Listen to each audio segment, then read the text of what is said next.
Hello everyone, কেমন আছো তোমরা সবাই? আশা করি অনেক ভালো আছো। আমিও অনেক ভালো আছি। আজকে যাচ্ছি বাড়ি, তাও আবার একা। এটা অবশ্য প্রথমবার নয়, অনেকবারই গেছি একা একা। আর একা একা বাড়ি যাওয়া বা অন্য কোথাও যাওয়ার ব্যাপারটা একটু অন্যরকম।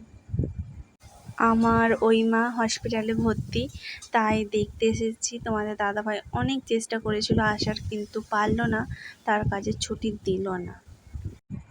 চলে এসেছি আমাদের গ্রামে। আর আমাদের গ্রামটা কিন্তু সত্যি বলছি অনেক সুন্দর।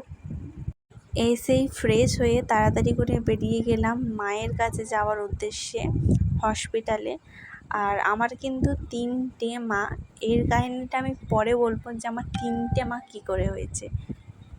সকাল থেকে অনেক জার্নি করেছি, তো শরীরটা কিন্তু অনেকটা খারাপ লাগছিল, তাই দাঁড়িয়ে পড়লাম একটু চোখে মুখে জল দেওয়ার জন্যে, যাতে আমার শরীরটা আবার খারাপ না হয়ে যায়।